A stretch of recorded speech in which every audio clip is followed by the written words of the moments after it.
This is a reading from the poem of The Man God by Maria Valtorta. Volume 4, Episode 506. In Joseph's house at Sephoris, little Marshal named Manasseh, 7th of October, 1946. The house of Joseph is not the house of Joseph of Arimathea, but that of an old Galilean of Sephoris, a friend of Alphaeus' sons, particularly of the older ones, as he was a friend and perhaps a distant relative of old Alphaeus, now dead, and if I am not mistaken, he has business dealings with the sons of Zebedee for the dried fish trade, as the fish is imported from the lake of Gennesaret to the capital with other products of Galilee, dear to the Galileans who have emigrated to Jerusalem. That is what I gather from the conversation of Alphaeus' two sons, and John with Thomas.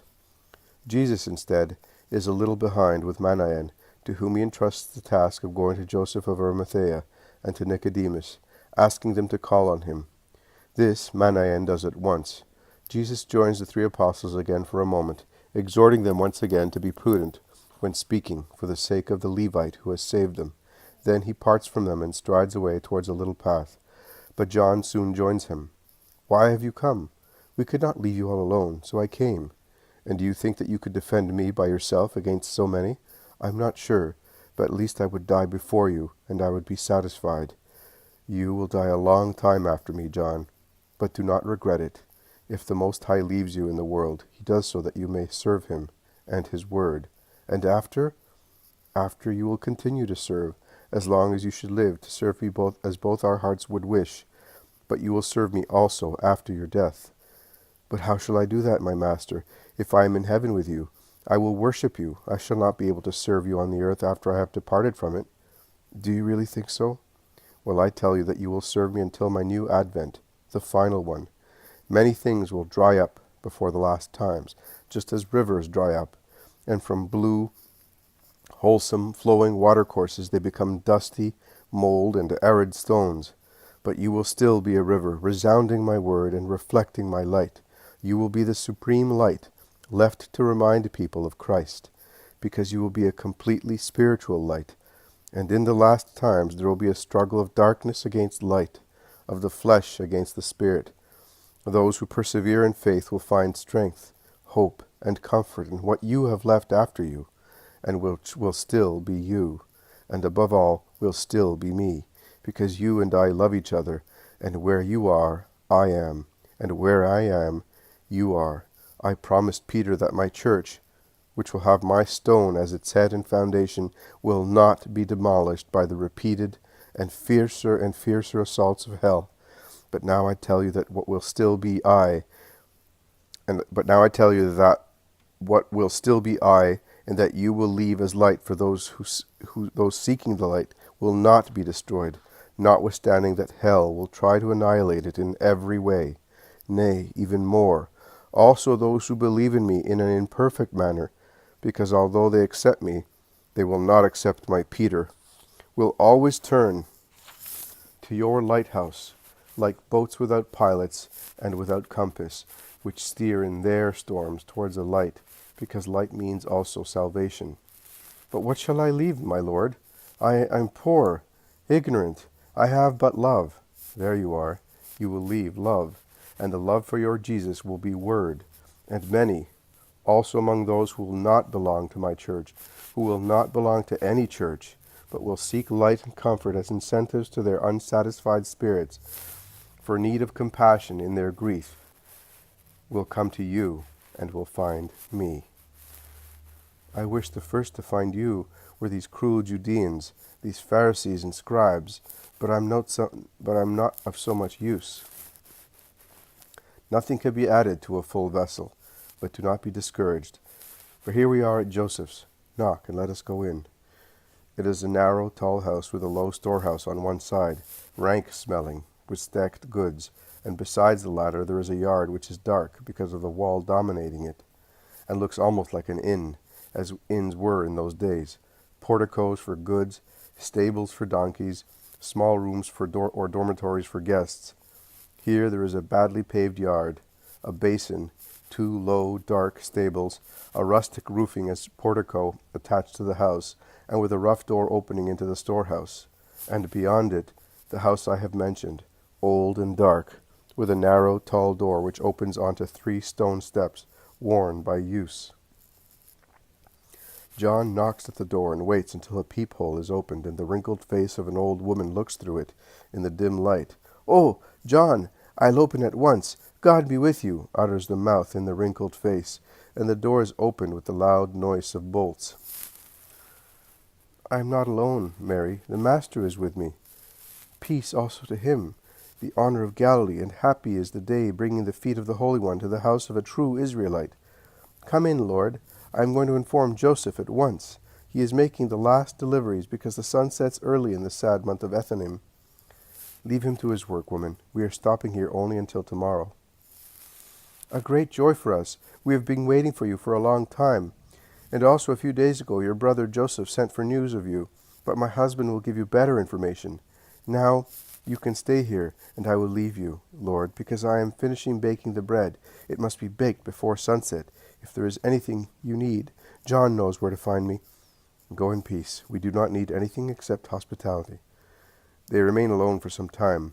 Then a little swarthy face appears from behind the curtain separating the room from a corridor, and casts sidelong glances, fearful and curious at the same time. "Who is that boy?" Jesus asks John. "I don't know, Lord.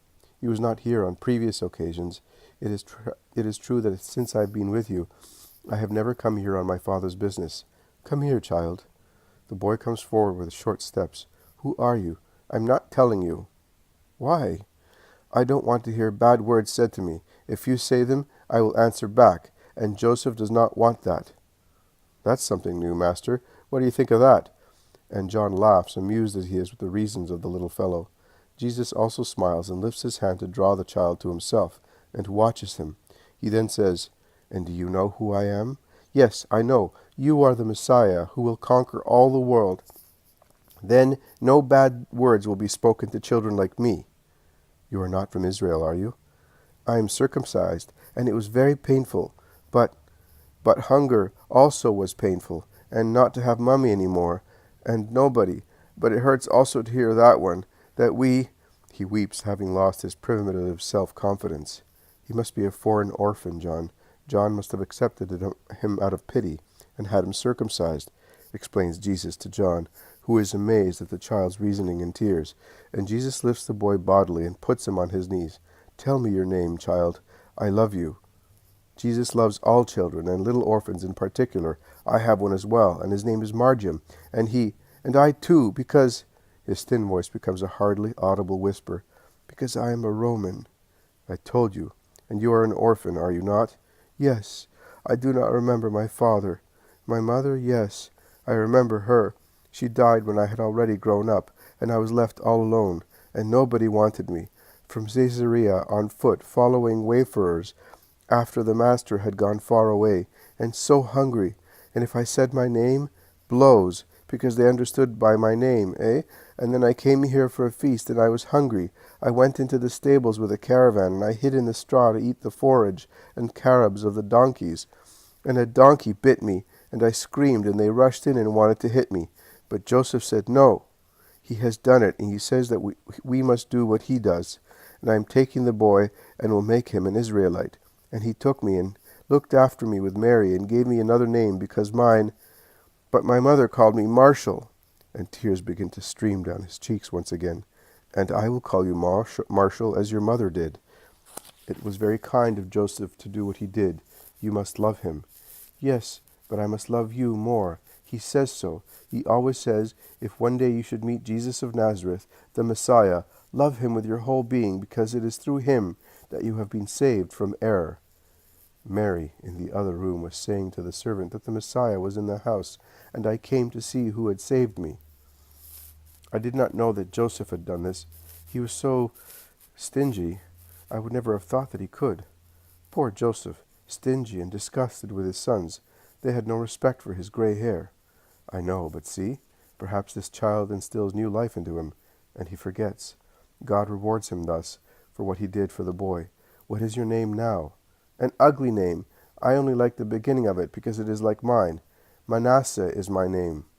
But Mary, who understands, calls me man, And the boy repeats it with such a desolate expression that Jesus and John cannot help smiling. And Jesus, to comfort him, explains, Manasseh is a name with a kind meaning for us. It means the Lord has made me forget all my suffering. Joseph gave it to you, meaning that you will make him forget all his grief. And you will do so, my child, to be grateful to him. You yourself, with your new name, say that the Lord has loved you so much that he has given you a new father, a new mother, and a home. Is it not so? Yes, when it is explained thus, yes. But Joseph says that I must forget also my house. I do not want to forget my mother. Jesus looks at John, and John looks at the Master, and above the dark hair of the boy, they exchange meaningful glances. Your mother is not to be forgotten. Joseph did not make himself clear, or more likely you have misunderstood him.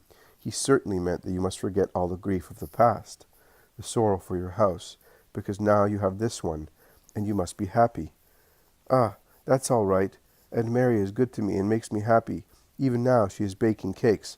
I will go and see whether they are ready, and I will bring some to you as well. And he slides down from Jesus' knees and runs out of the room. The noise of his bare feet fades away in the long corridor. There is always this hard tendency, even in the best among us. They pretend what is impossible. The children of God, God's people, are more severe than God himself. Poor child. Can one expect a child to forget his mother because he is now circumcised? I will tell Joseph. I did not really know that he had done this. My father, like many Galileans, comes here at festivals, and he has not spoken to me about this, as if he knew nothing about it. But I hear Joseph's voice. Jesus stands up, and so does John, ready to greet with due respect the landlord who is coming in, and who, in turn, bows repeatedly and ends by kneeling at Jesus' feet. Stand up, Joseph. I have come, as you see. Forgive me if I kept you waiting. Friday is always a busy day. Hail, John. Have you news of Zebedee? Not since the tabernacles when I saw him. Well, I can tell you that he is well, and so is Salome. Fresh news. This morning's, with the last delivery of fish. And I can also tell you, Master, that your relatives are all well at Nazareth. The man who came will depart the day after the Sabbath. If you wish to send word. Are you alone? No, the others will be here shortly. Very well. There is room for everybody. This is a faithful house. I am sorry that Mary has been busy baking the bread, and I with sales. We left you all alone. We failed to honor and keep you company as befits a guest, and a great guest. A son of God like you, Joseph. Those who follow the law of God are all equal. No, you are you. I am not a fool like these Judeans. You are the Messiah. That is by the will of God, but by my will and duty I am a son of the law like you. Those who slander you cannot say and do what you are saying now, and you always do. But you do much of what I teach. I have seen the boy, Joseph. Ah, you have seen him. He came. He knows that I do not want that. In your case, I am glad, but it might have been someone else. So, what would have happened? That. I do not like that. That's it. Why, Joseph? Not to be praised? Your thought is praiseworthy, but the child might think that you are ashamed to show him. And it's true. True? Why? Tell me. Well, the boy is not a Hebrew born of Hebrews, not even of proselytes, or of a Hebrew mother and heathen father. He is the son of 2 Romans, a freed couple who lived in the house of a Roman at Caesarea on the sea.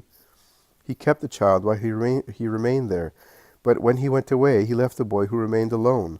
The Hebrews obviously would not accept him. The Romans, you know what the Romans are like, and those Romans of Caesarea above all. The boy, begging. Yes, I know, he arrived here and you accepted him. God has marked your deed in heaven. And I had him circumcised, and I changed his name. His name, pagan, idolatrous, but I do not want him to mix with people and to remember his past.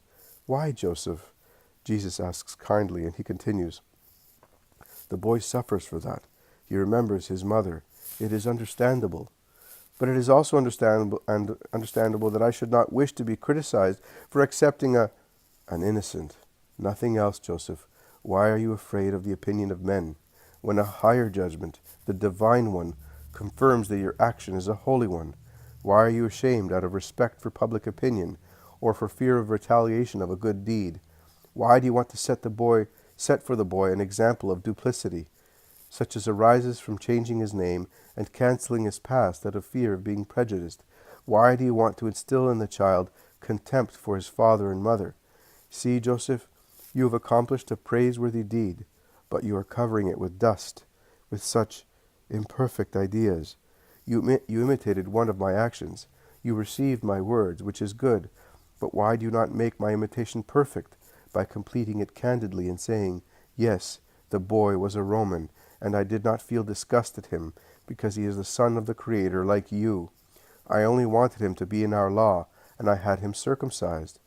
Really, the true circumcision is about to come, and the new incision will be made in men's hearts, from which the suffocating ring of treble concupiscence will be removed. Thus, even if the child had remained innocent until that time, but I do not wish to reproach you for that. You, a Hebrew, did the right thing in making him a Hebrew, but leave him his name. Oh, in future, how many people named Marshall, and Caius, and Felix, and Cornelius, and Claudius, and so forth, will belong to the Christ and to heaven. That is possible also for the boy who knows nothing about Hebrews and Gentiles, and who will become of age when the new and true law will be established, with the new temple and new priests, and not as you think, and he will be examined by God and found worthy of his new temple. Leave him with the name given to him by his mother. It is still a motherly caress to him. I understand what you meant by calling him Manasseh, but let him be Marshall, and to those who ask you about him, you may say, yes, he is Marshall, almost like the disciple of the Christ, the boy to whom Mary gave that name. Be brave in goodness, Joseph, and you will be great, so great. Master, as you wish. I do not want to upset you. And do you think that I did the right thing also as a man? Yes, you did. Your sorrow has made you good, so everything you have done is well done, and this deed is a good one. Some knocks at the main door interrupt the conversation.